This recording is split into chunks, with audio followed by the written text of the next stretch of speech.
Hello, everyone. This is your host, Manoj Tandon, and welcome to another episode of Dark Rhino Security Confidential. Today, we are honored to have Eric Aller join us. Eric is a phenomenal talent in the world of cybersecurity, application security development.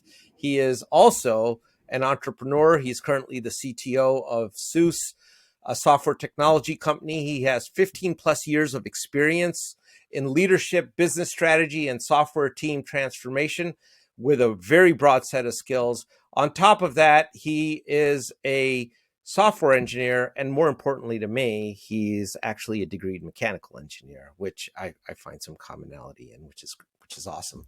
But welcome to the show, Eric. Thanks for being here. Appreciate you joining us today.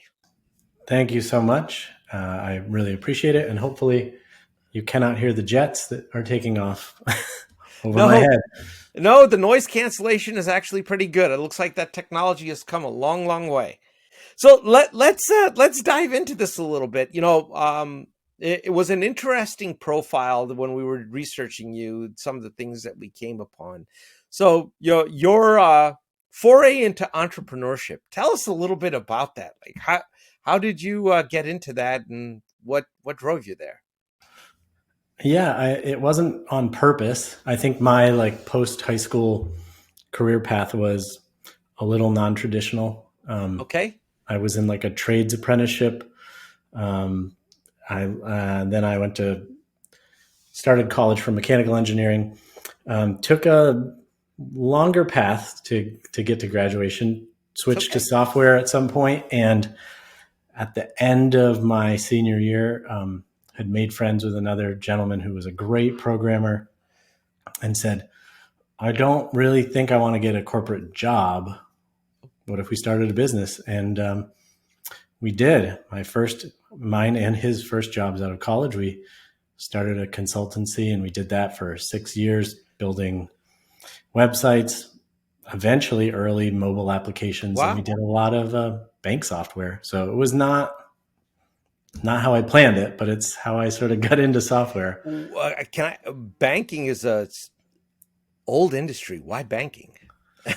It wasn't intentional. Again, it wasn't on purpose. We were working with a company who did check processing software.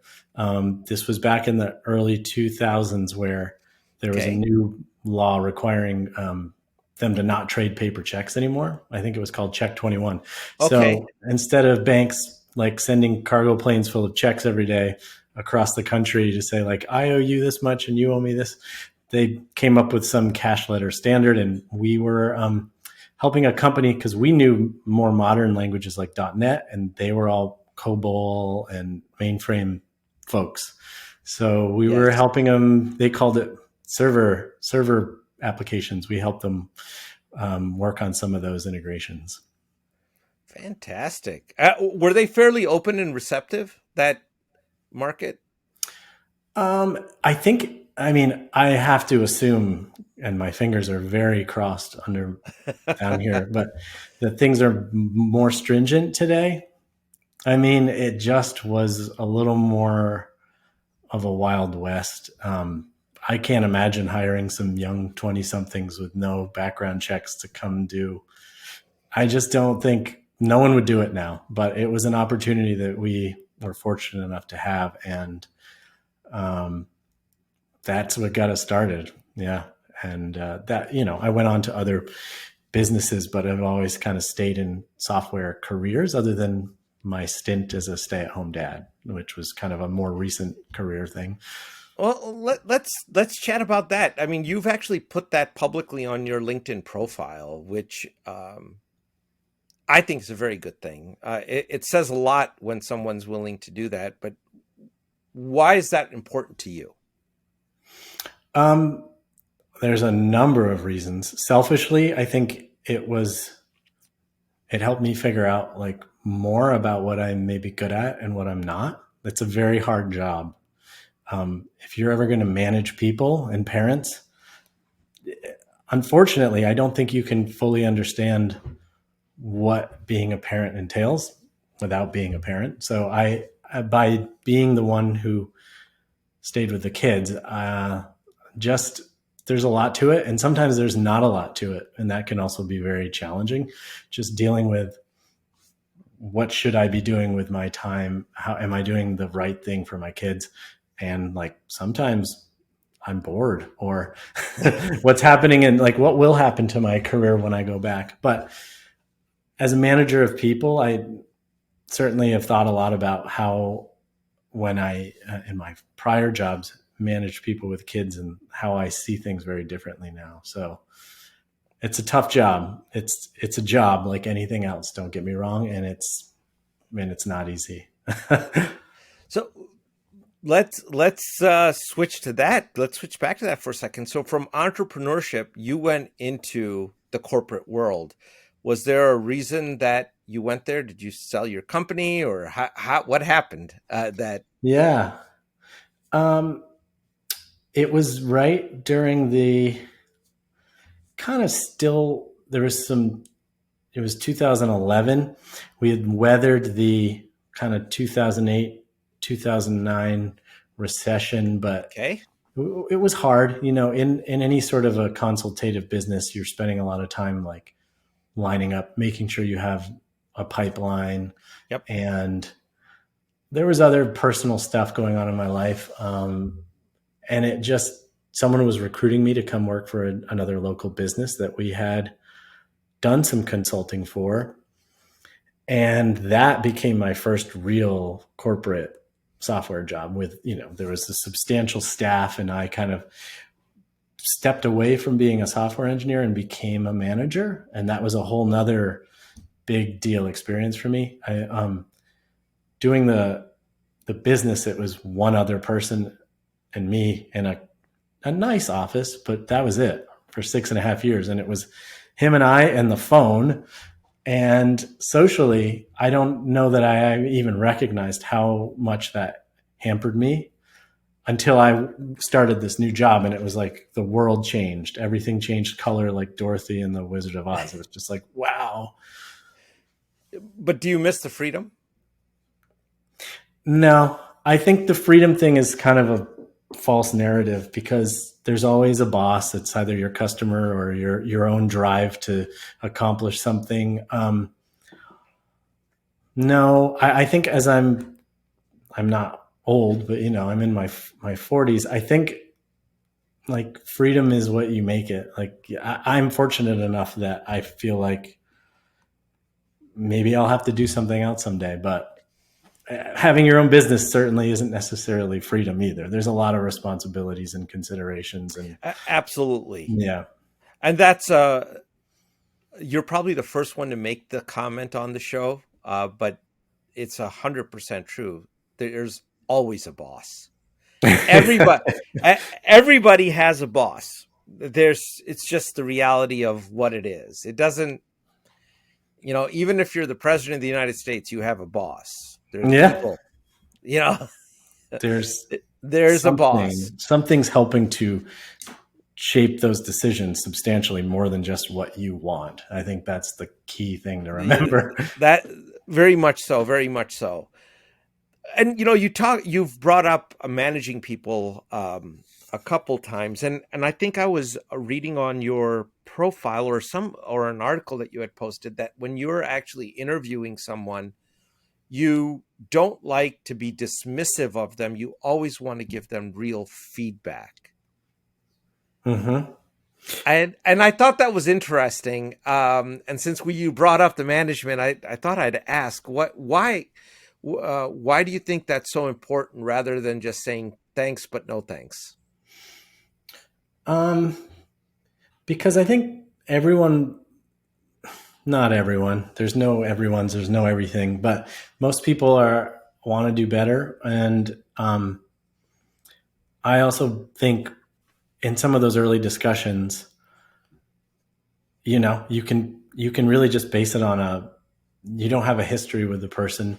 You know, they didn't do something that made you mad one day. You're not carrying any baggage. It's just, right. Hey, based on everything I've been able to learn through the credentials and the resume you provided in this discussion, or maybe the few prior, here's what I think would work best for you, even if it's not here. Um, and, managing people is hard. If you really want to do the best job you can, that's the hardest thing I've had to do in my career since being a software engineer, is learning how to work with people, coach people. I've done plenty of things wrong.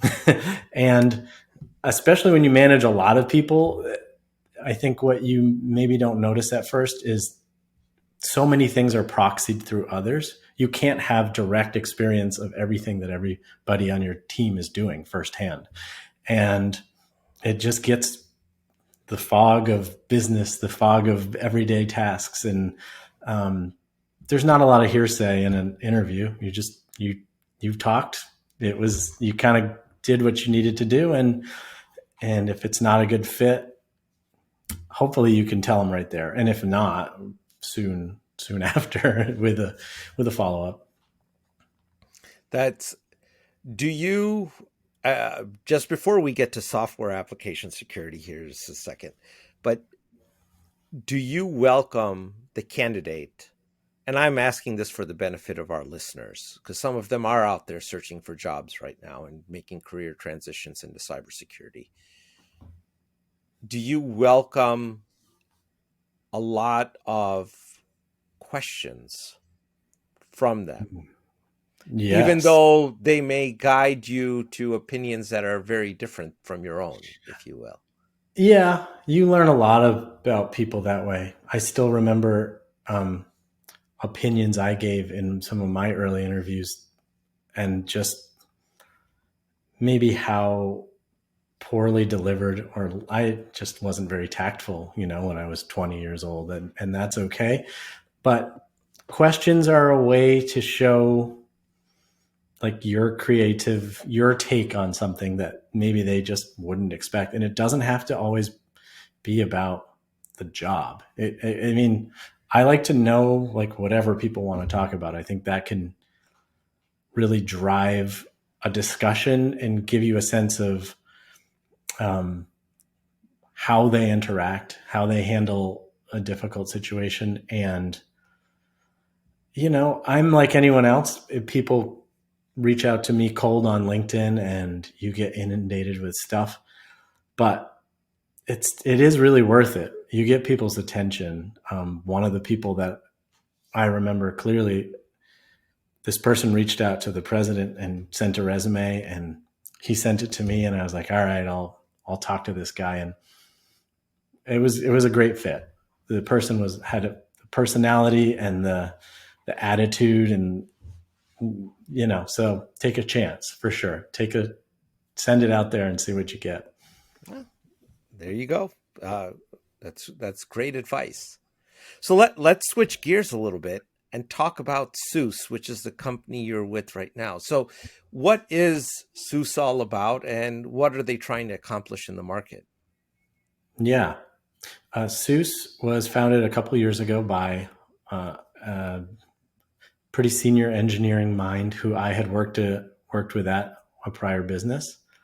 And it is made up of a number of people from this prior business. We used to do retail grocery software.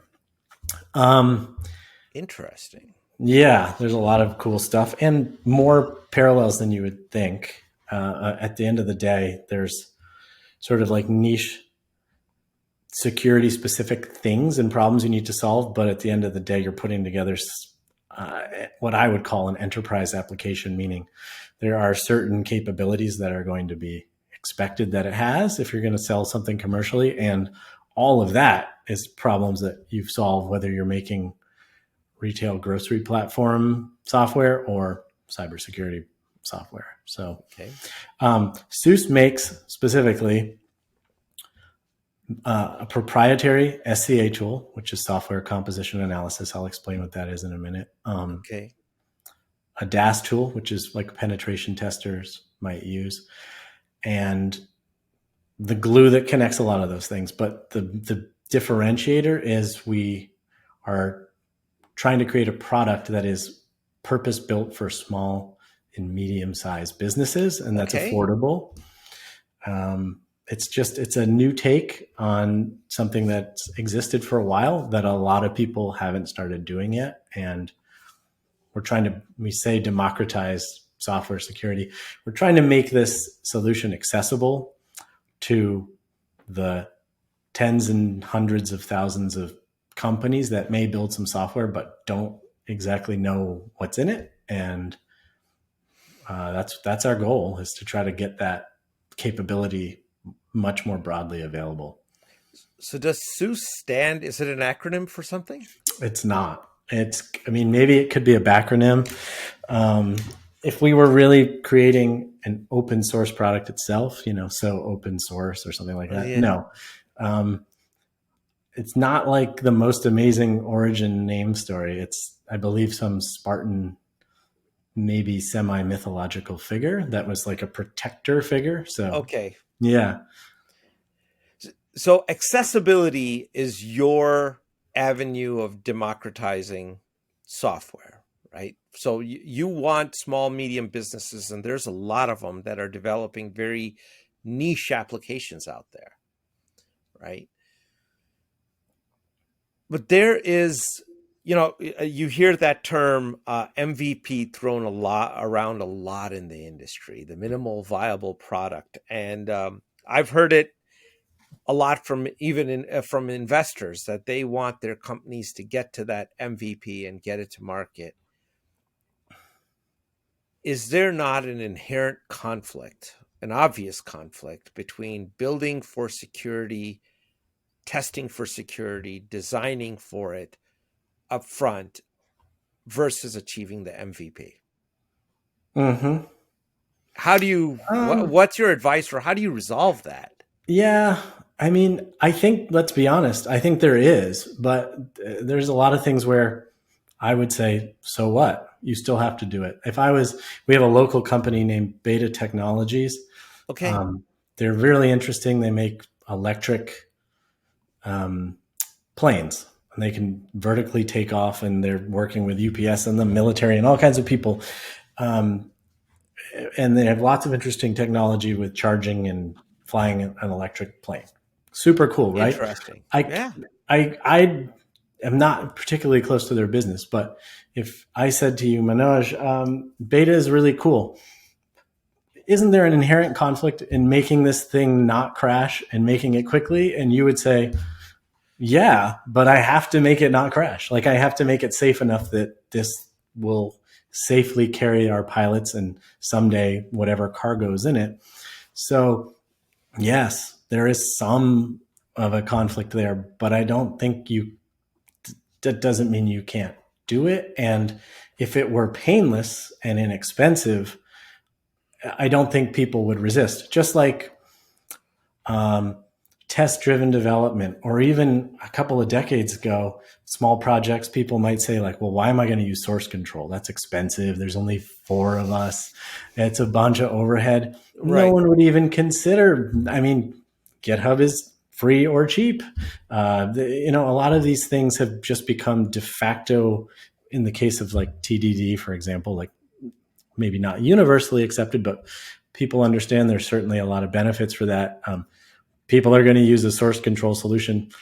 I think a lot of these fundamental security capabilities will be commoditized, and they will become a frictionless experience, so that someday you wouldn't even consider talking about a development cycle, small, medium, or large, that didn't include it.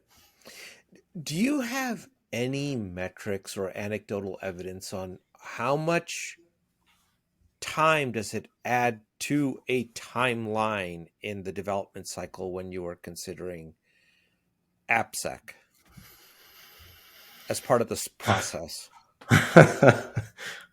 I don't have anything empirical. Sort of a sidebar, I was quizzing ChatGPT yesterday and then fact checking some of its things. And at first I was like, see, this is why this will never work, because I can't find any evidence of that. And then as I dug in for like an hour, I was like, oh, no kidding. This is pretty close to being true.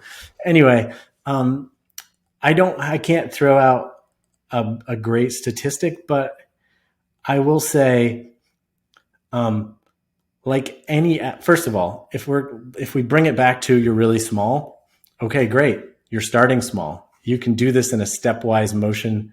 If you're a company that already has thousands of employees and thousands of projects and you want to start an AppSec program, yeah, you're going to have to do it in a crawl, walk, run manner. You're going to have to pick a couple newer projects that you think are in good shape and start with those, learn the ins and outs, understand your team's process of how you're going to triage issues, determine something needs to be addressed or not. If you're a little team or one person, it's actually a small lift because you're starting with nothing, right? Right. And if you're doing it from the very beginning, you're going to keep up with it as you go along, as long as there's a solution that is simple, easy to set up, and that you could actually buy. There's some free and open source ones as well. They just may require more of your time and energy to get going with. So that's the trade-off. Sure. I mean, we, again, just, attending some of the local tech council events or, some of the technical events with startups that happen here in our region. We see a lot of small software companies that are, and they're developing very specialized pieces, whether it's components that go into medical devices or it's component pieces that are going into a specific robotic application. It's a really niche things. And these development teams aren't super large. They're like 10 people, 5 people, 7 people, somewhere in that neighborhood. And this is purely anecdotal on my part, so take this with a gigantic grain of salt. And if somebody fact checks it, please put it in the comments. Let us know what the real numbers are.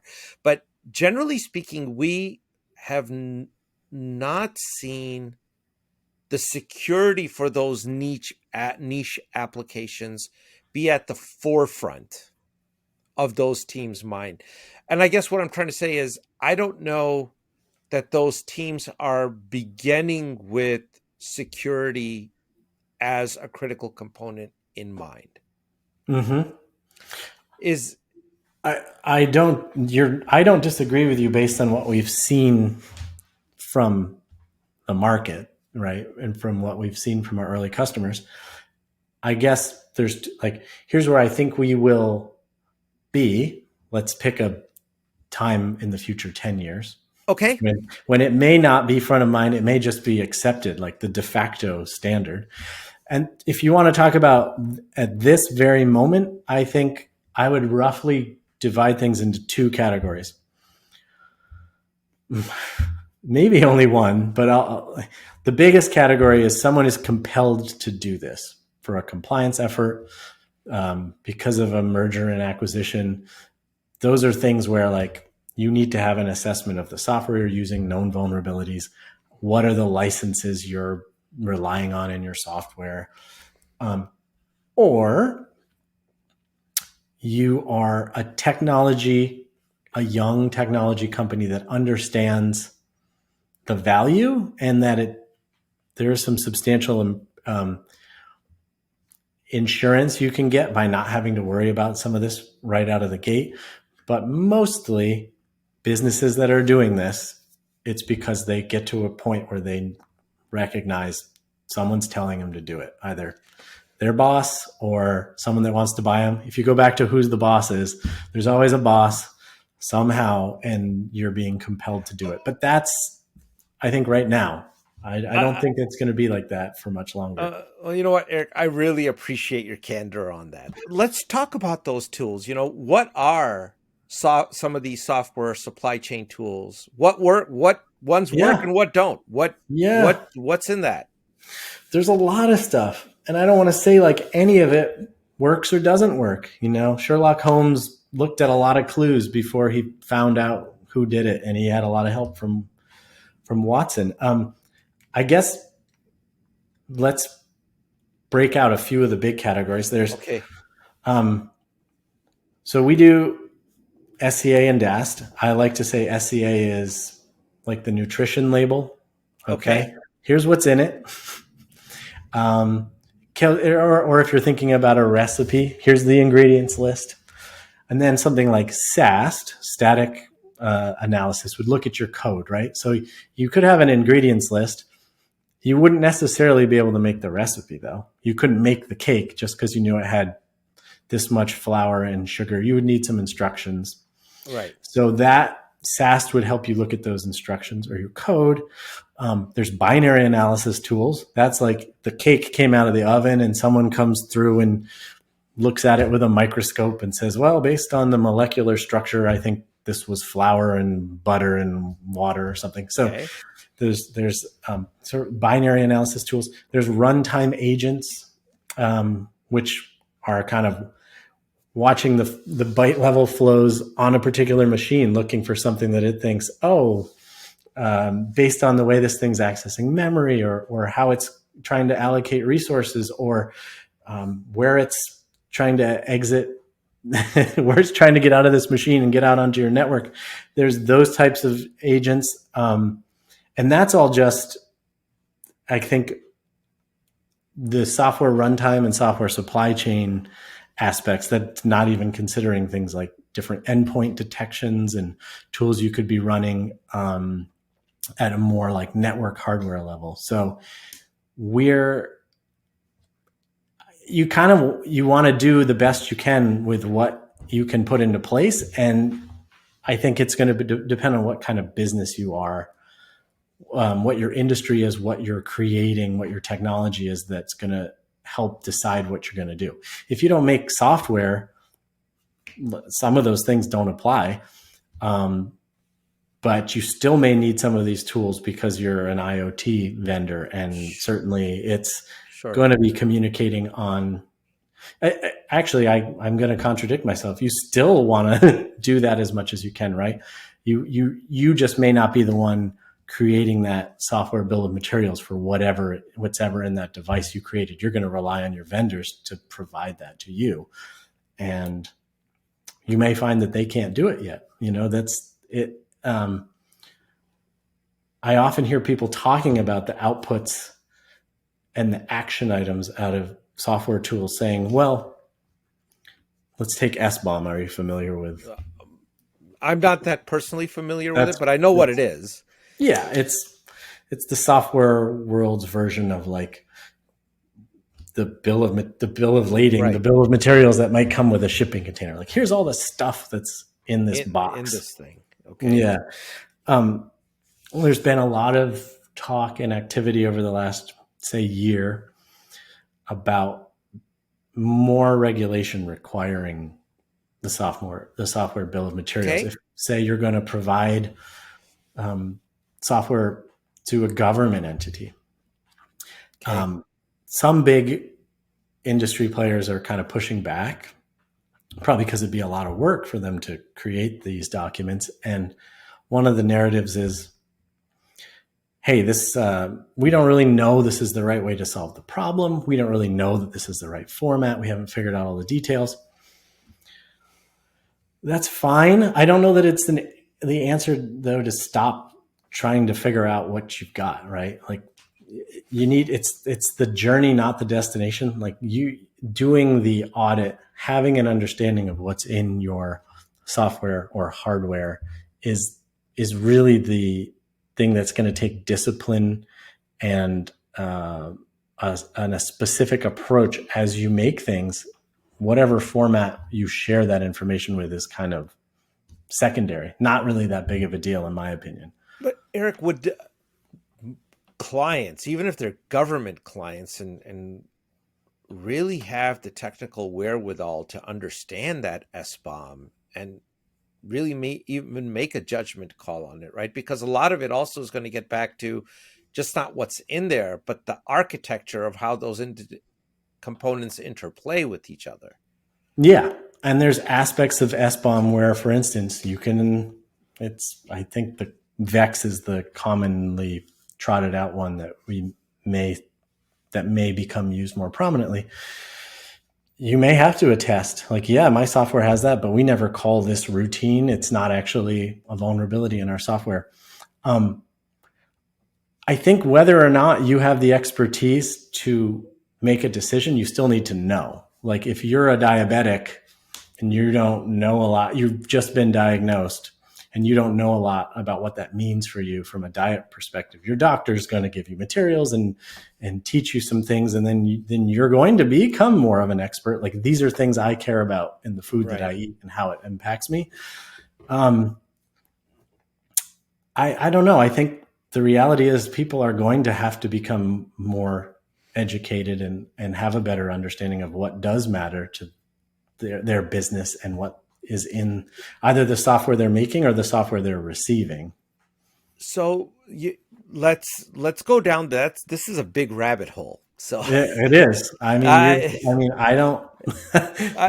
if we let's peek into that rabbit hole. Maybe let's not go all the way down because we'll never come back out of it in time. But if we peek inside and we look at, the way software development in a large part is done today is that you are using a lot of open source off the shelf components. Even if for example, there's so much software developed on Java, right? Mm-hmm. Which is now an Oracle product, and it's ubiquitous. It's out there all over the place. You don't know what security vulnerabilities reside in that, right? And there's been a couple significant ones that have come up. Mm-hmm. 0 days that nobody really knew about. How do you, when you are doing a development process on software, how do you really mitigate for that? How can you even mitigate for that? What's the best that can be done? Because I don't think we're going to go back to a world where everyone's developing all the libraries from scratch and they're not going to use what's available to get into rapid software development, right? Yeah. Well, I mean, I guess step one, having an inventory of what you have is helpful, right? Then when there is a new announcement that something is vulnerable, you don't have to scramble to understand if you're affected or if you're even using it. And then you can look at your inventory and say, oh, geez, we are, or we're not, but transitively through something outside dependent on its dependencies, it's using it. Okay, now you know that you've got to dig a little deeper. From there, you may have to upgrade or not to remediate a vulnerability, and it's going to take some decisions that play into maybe more of a classic software engineering problem. How did you build this thing? How are you depending on these third-party things? Is it hardwired in? Do you have abstraction layers? Can you rip and replace this? Can you not? Are you at the whims of whoever created this dependency for them to fix it and patch it? I think just because you're not writing it doesn't mean you're kind of absolved from how responsibly you use something. So I always think of what kind of an approach did you use to incorporate this into your bigger enterprise application?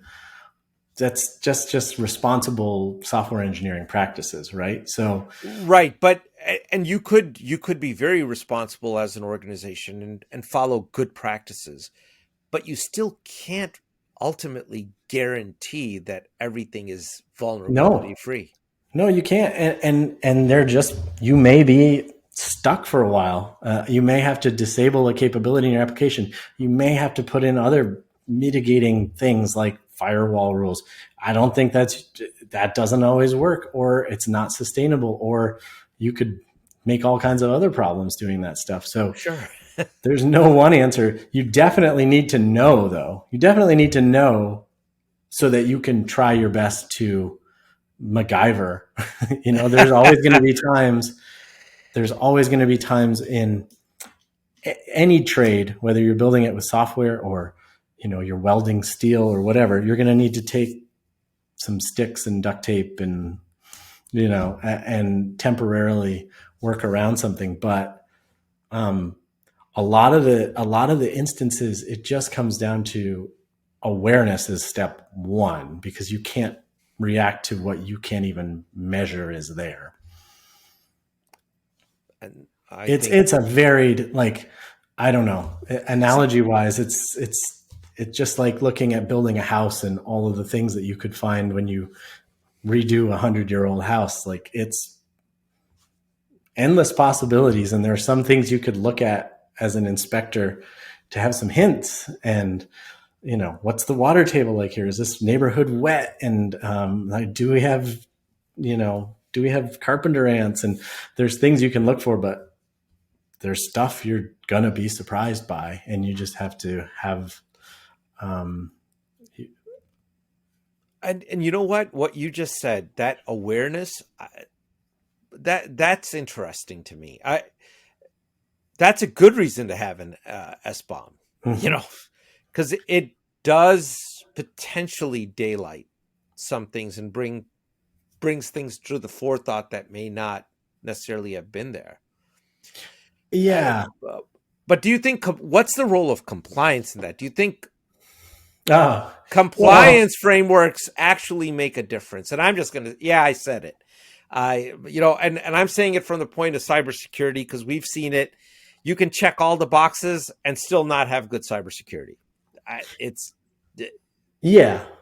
I think you can. But I think at least my personal journey through some of those things is, if you're trying to do the right thing and you're making a good faith effort during those processes, you're going to consider, you're going to uncover, you're going to pull off that piece of sheetrock and be like, all right, that's bad. Like, we do need to do better with this area. Okay.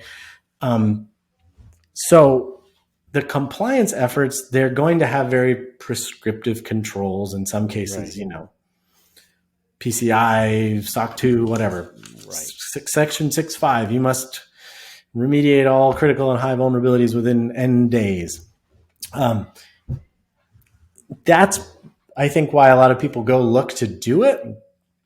But I think, again, it's the journey, not the destination. Like, I promise no one is really doing 100% of every single control in some of these big. Oh, absolutely not. However, I also know, well, I don't know, but through my own experience, when you really go and look at what it's asking and you think about what it's trying to accomplish, you're going to do things better than you were.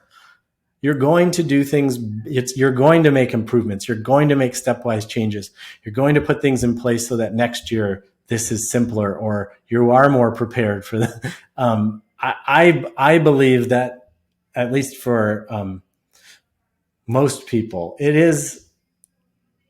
gives you a path. It gives you some formal guideposts to try to keep you on the rails, but it's not a guarantee of good software. I mean, like any other 10-step plan you've ever seen, you could follow everything. It doesn't guarantee that you're going to be successful. I think you said something there that, if your efforts are in good faith, that Mm-hmm.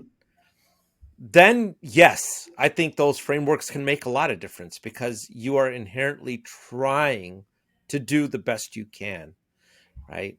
But it also just brought to my mind the scenes from the very first Jurassic Park. I don't know if you've seen it, where Oh yeah. that guy shuts down the fences, right, and he has to reboot the whole thing. It wasn't designed to do it section by section. It was like, we got to do the whole thing, and it was just a mad rush to get it.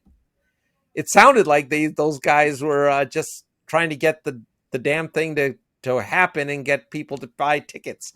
Mm-hmm. And how it worked was an afterthought.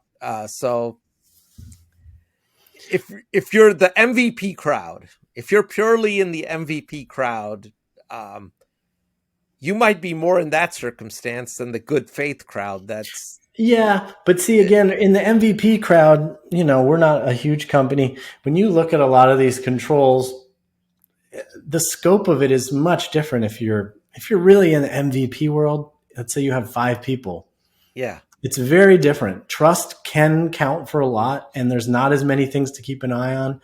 Communication's easier.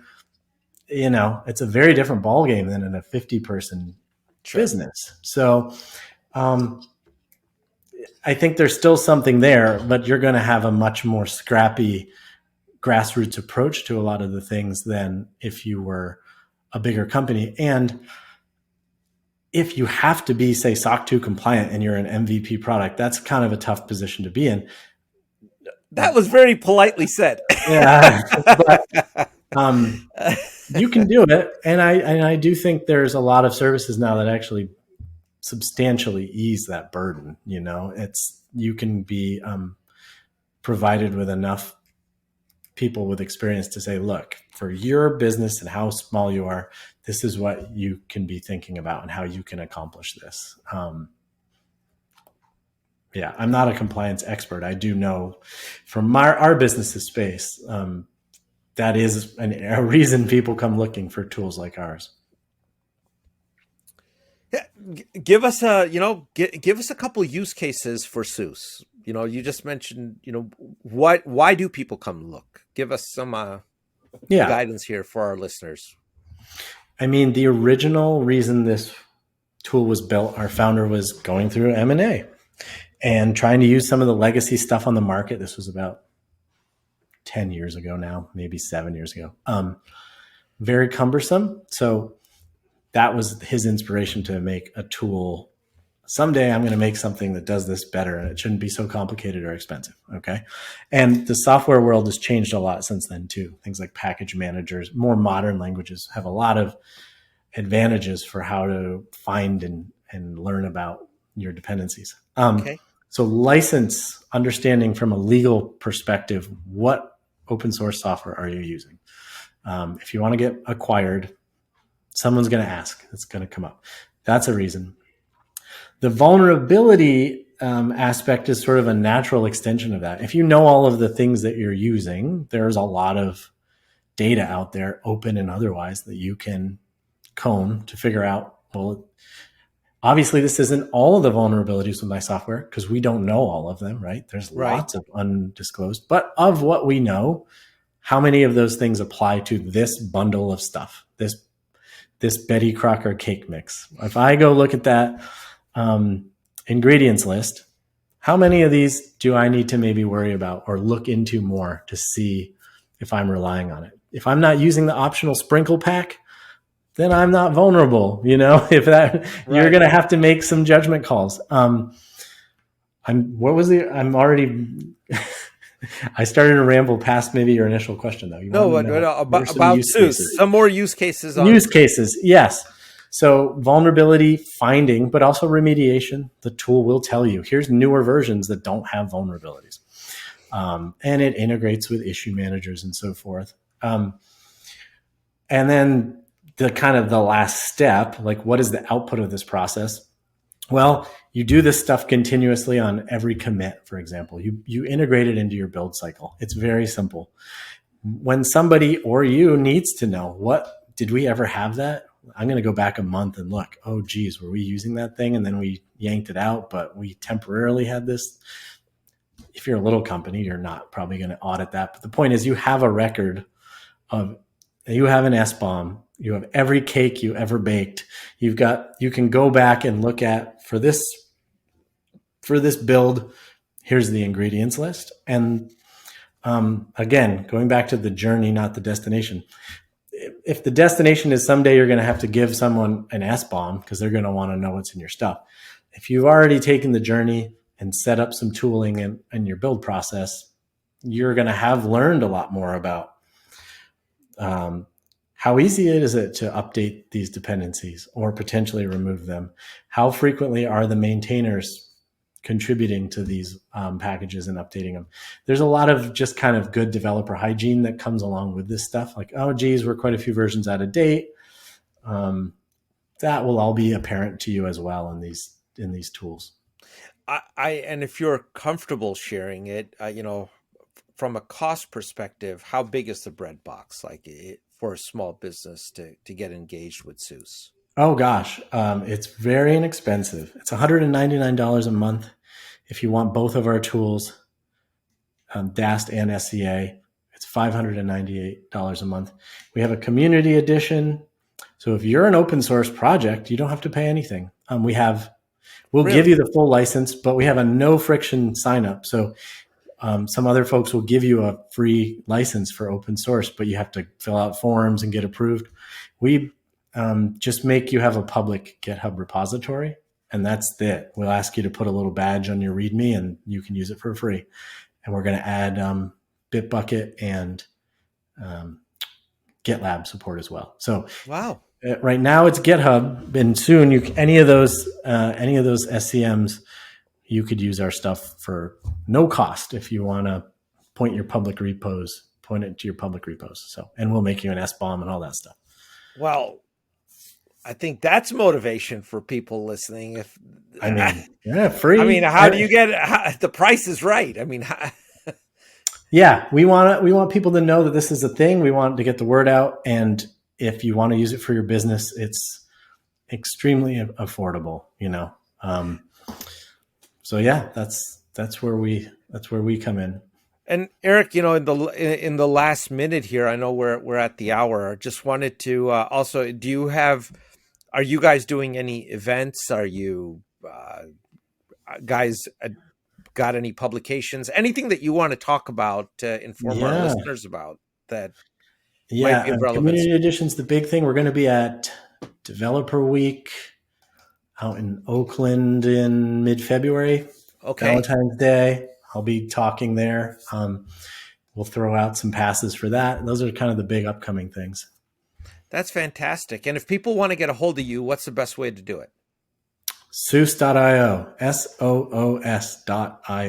Just come to our website. It's very straightforward.